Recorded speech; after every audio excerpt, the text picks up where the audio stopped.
Hey, what's up people? How are you? In this video, we're going to discuss about keys in Flutter, and we'll see why do we need keys in Flutter, how do we use them, what are various different use cases for keys, and what are various different types of keys. Yep, everything about keys we are going to cover in this video. So without wasting any time, first let's jump to the theoretical part, a bit of theory, and then very quickly we'll jump to the implementation of keys in our apps. So this is basically the outline of this video. Everything we're going to cover in this video. We are going to talk about keys. We are going to talk about various different types of keys, and we'll see each one of them separately. So let's first see what is keys. And by the way, I've got these definitions from Flutter official documentations. So the Flutter official documentation for keys says that a key is an identifier for widgets, elements, and semantic nodes.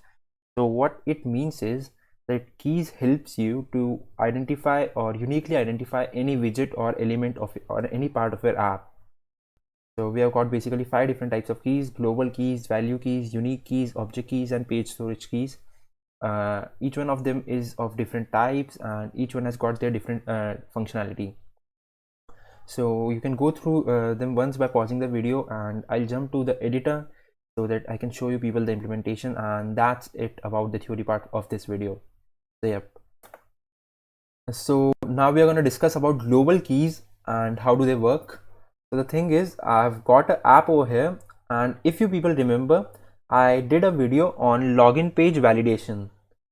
So what that app does is that we had a email field and a password field.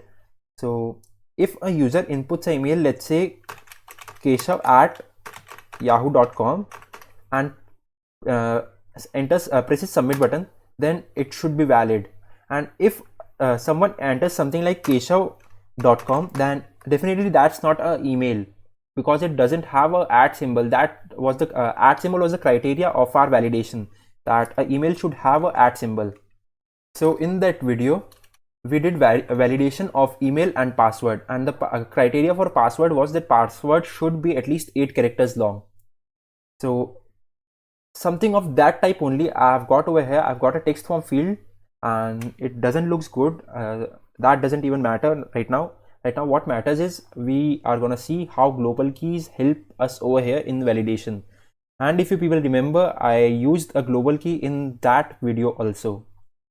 So for the text field to be valid in this particular video, I've given the criteria over here, and what I've written is, if this text field is empty and someone presses enter, then it gives us an error saying please enter some text. And let's say if we typed something and I press submit, it doesn't show any error. So for this text form to be valid, we need something, some value in that particular text field. So I have implemented it pretty easily, and this is how I implemented it. So the value, which is a string, has a property of is empty.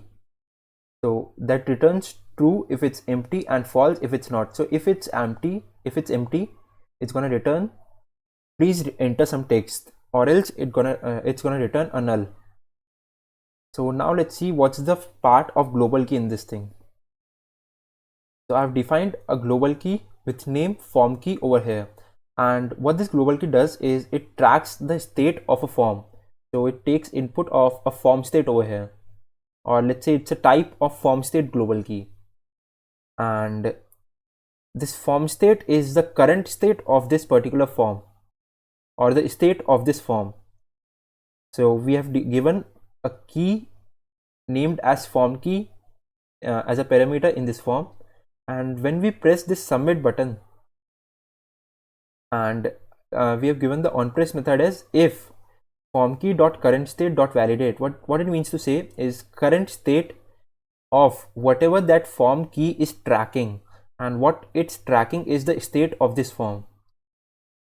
So the current state of whatever that form key is tracking, if it's valid, then print validated. So if I type in something, let me expand my terminal.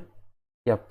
So if I type in something, and let's say I type Groot, and I press a submit button, so you will see over here I've got validated printed. And if I don't or if it's not valid, then we won't get anything printed over here. You can see that we didn't got anything printed, instead we got an error.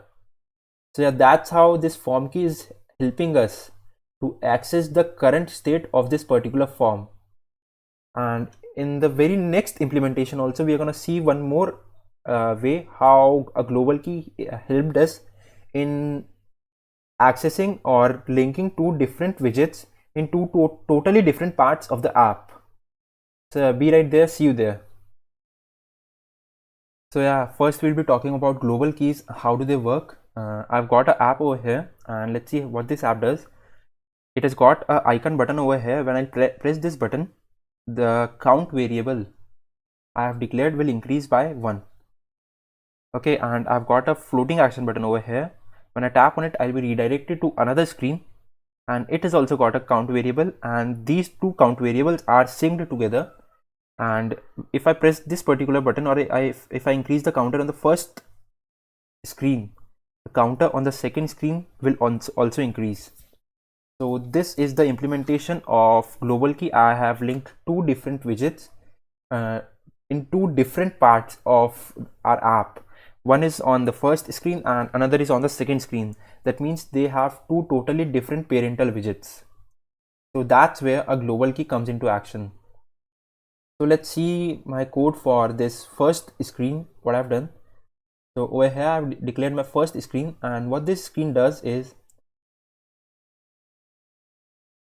in the state class I have declared something called as a global key, and this global key is used to, what we can say is, link the state of counter widget, and counter widget is this particular widget which I have declared over here. So this icon button and this text variable together I have named as counter widget, and we'll come to counter widget in a moment. What you need to know is, what this global key does is, this global key is linking the state of the counter, and it has been named as counter state, and counter state is also the name of the class. Okay, so yep, once again, the class of state class of the counter widget I have given in over here, so it can be used to link the state of the counter widget. Yep, so that's it. And in the init state method, I'm initializing the counter state key which I have defined over here. And then let's see the UI part. This is pretty easy, and over here I have used the column, and this column takes input of a counter widget, and this counter widget takes has a property of key, and over there I am passing this counter state key which I have declared over here. So okay, so what I'm doing is, once again, I have declared a global key, and I have made it of to link the state of the counter. So the state of the counter I am getting from here, the counter widget which I have declared from its state class, and I've named it counter state, and I'm passing this key to the counter widget over here. Okay, so now let's see what's happening in the counter widget itself. So this is the widget class, and over here I've declared a constructor. So what this constructor does, for now let's forget, don't look at this part of the code, super keyword. First focus on this particular constructor only. So what this constructor does is, it demands for a key variable to be input, and which we have done over here. So we have passed a key with name counter state, and now what this super keyword does is, it will assign the key to this particular widget. So what it is doing is, it is assigning the key which we have passed to this particular widget. Okay, so now let's see the UI part, and I've declared a count variable over here, and I'm initializing the count variable with 0, and whenever the button is pressed, the icon button, I'm increasing the count variable by 1. and then I've got a text which displays the count variable in string. I have wrapped all of it in a row. Okay, so perfect. And now let's see what is happening in the on the second screen. So let me go to the second screen, and over here,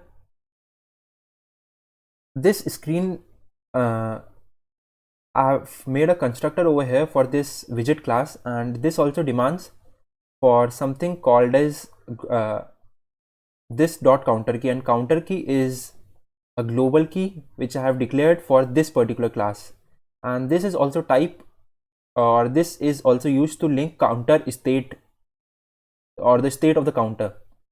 So the class which I have declared over here, this particular class, it has been named counter state, and I have passed it in both the global keys over this one and which I have declared in the first screen. I've passed it in both of the classes or the both of the global keys, and which links or which tells that this global key has to keep a track of the state of the counter. So yeah, passing the state counter class, counter state class over here tells the global key which has been defined by us that you have to keep a track of the state of the counter. Yep. So I've named this key as a counter key, and I named the key for the first screen as counter state, and then I'm taking this constructor. I've declared this constructor, and it takes input of something, and I assign this something to counter key. That means that whenever you are calling this page, you have to give a global key over here.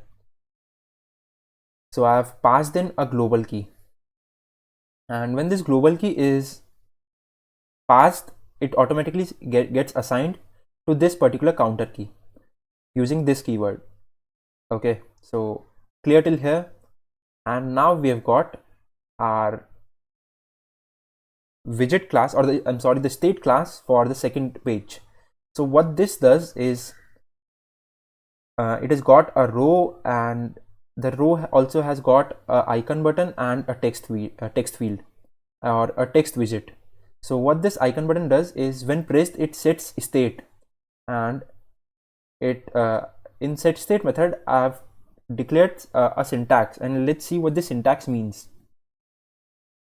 So it says widget.counter key. So till here, till the counter key part, this is referring to this particular counter key.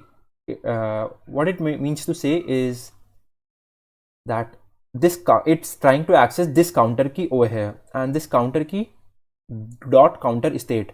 So it means to say the state of this particular counter key. That means the state of counter, because we have passed in the counter state class over here.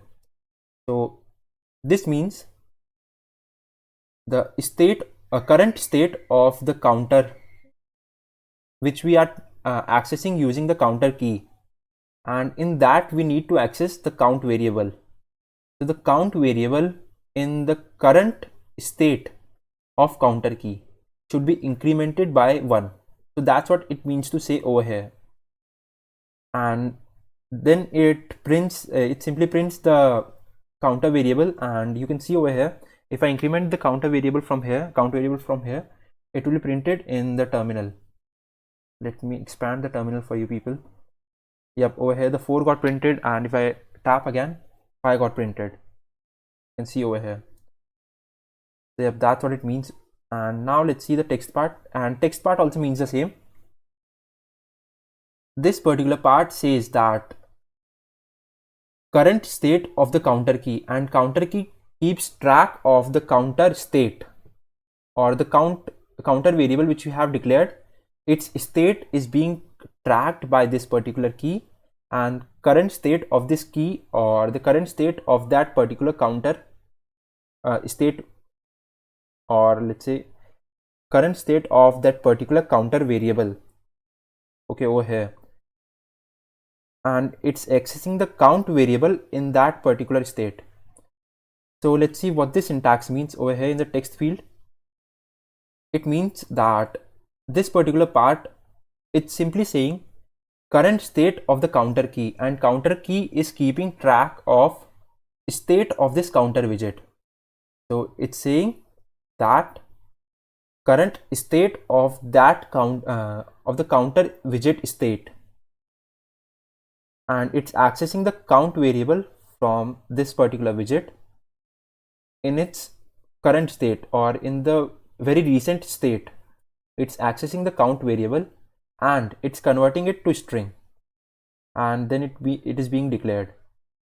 So that's how we have linked two different parts or two different widgets in two different parts of the app, and that's how we have taken the use of or the help of global key to do this thing.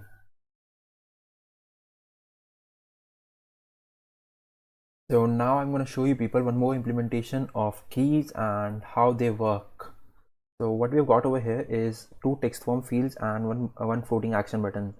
So when I press this floating action button, I've got a boolean variable over here. It inverts. So this boolean variable has been initially given the value of true. As soon as I will press this button, it will turn to false, and if it's false, it will turn to true. So I've got two text form fields, and the condition is that if this particular boolean variable is true, then two of them will appear on the screen, and if it's not, then the first one will disappear. So that's how the app is made, and you can see if I press this particular thing, one got disappear. If I again press, it appeared. So I want to show you people something over here. Let's say that I given some value of Keshav, and in next, I'm so obsessed with my name. And now if I press this floating action button, then what should happen is, according to us, that the first field with my first name Keshav should disappear and the second name should stay. So let's see what happens. It happened exactly of what we exactly opposite of what we thought. So the first field stayed and the second got disappeared. And why did this happen? Before telling you people, I would like to show you people something, and that is, if I add a key over here, and let's say I added a value key with a value of, let's say, A. Now I'm gonna add a key in the second text form field also. So key, and it's also gonna be a value key with a value of B. Let's say you can give anything as value, anything. Let's say I have given A and B. You can give your first name, second name, Ravi Shastri, Sachin Tendulkar, anything. Anything will work. So what this will do is, I'll explain you in a moment. But now if I restart my app and if I try to do the same thing, I'll get my desired results. So you can see that. Okay, so if I press the floating action button, the second text form field, as we thought, will stayed. So why did this happen is, I would like to show you people this particular thing. So over here is that when we make a widget tree in Flutter, Flutter makes something called as an element tree with respect to it in the background. Yep, in the backend. So our widget tree over here was like this. We had a column, we had a text with Keshav in it, and we had a text with Mundra in it. So when I press the floating action button, let's say this thing was mapped to this, and this thing was mapped to this. And okay, so this arrow is irritating me a bit. Perfect. So these two text fields were mapped, and when I tapped the floating action button, first this element tree got built, and according to that, this widget tree got built. So this element tree realized that we only need a text field, a single text field like this. So as it did not take in consideration of the state of the text field. So what happens when we give a key? Let's say I have given a widget tree like this, and let me bring it down. Yep. So what happens is that when this text form field is mapped to this, we have got something called as key in here, a key parameter, and for this particular field also. So when it is trying to rebuild the state, then it keeps, or it takes in consideration of this key parameter also. If this key doesn't matches, then it won't build that particular field. So over here, we had this key parameter which matched to this, so this particular Mudra field was rebuilt. So that's how keys work. And that now we are going to see the last implementation of something called as a unique key.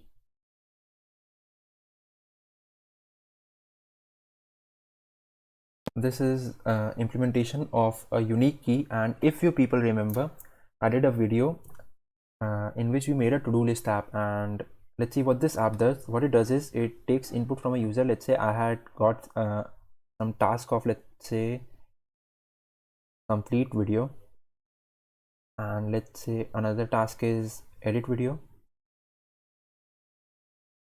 and another is go to grocery store.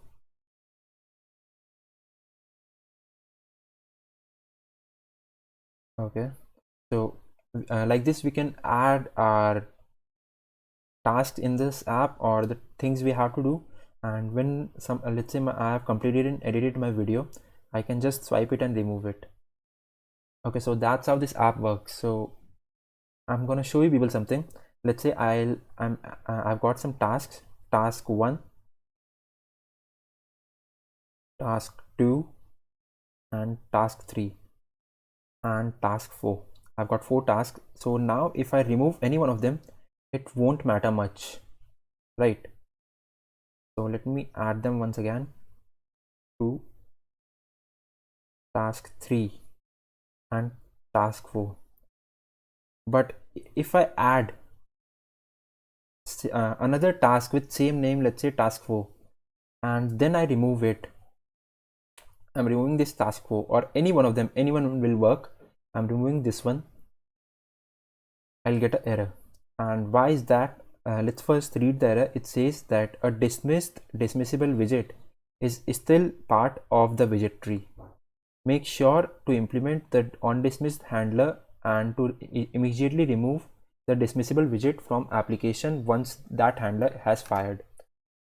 So what it means to say is, over here we have passed a key which is a value key, and how value key works is it takes in a value and it links a particular widget to that particular value. And here as value we are passing the name of the task itself. In the previous implementation we passed A and B, and I told you can pass anything. Over here we are passing the name of the task. So if I add a task 1, so the key which it has been assigned has a value of the with name of, or with value of task 1 only. If I add another task 2, task 2 has a key with value of task name, a key with value of task 2. If I add task 3, it has task 3, and let's say I add another task 3, and if I remove any one of them, though one of the widgets got removed, but we had one more task 3 which was still a part of the widget tree. That is why we are getting this error. And to resolve this error, what we can do is we can use something called as a unique key. I'm sorry. Okay, so yeah, and now if I rebuild, what this will do is it will assign each and every widget with a unique key instead of taking in some value and assigning it to that particular widget. So if I say task, okay, some issue over here, task 1, task 2, task 3, and let me add another task 3. And now if I'll remove any of the task 3, it won't be an issue, because each of the because both of the task 3s were not linked to the same particular key. Instead they had 2 different unique keys. So that's how it works. Task 3, and let me add another task 4, and let me add another task 4. You can see that if I remove one of the task 4, it won't give us an error because we have changed our value key to this unique key. and that's how a unique key works. So that's it for this video. See you people in my next video. Thank you for watching, and if you like the video, like, share and subscribe. If you think that was useful, then please like, share and subscribe. Thank you.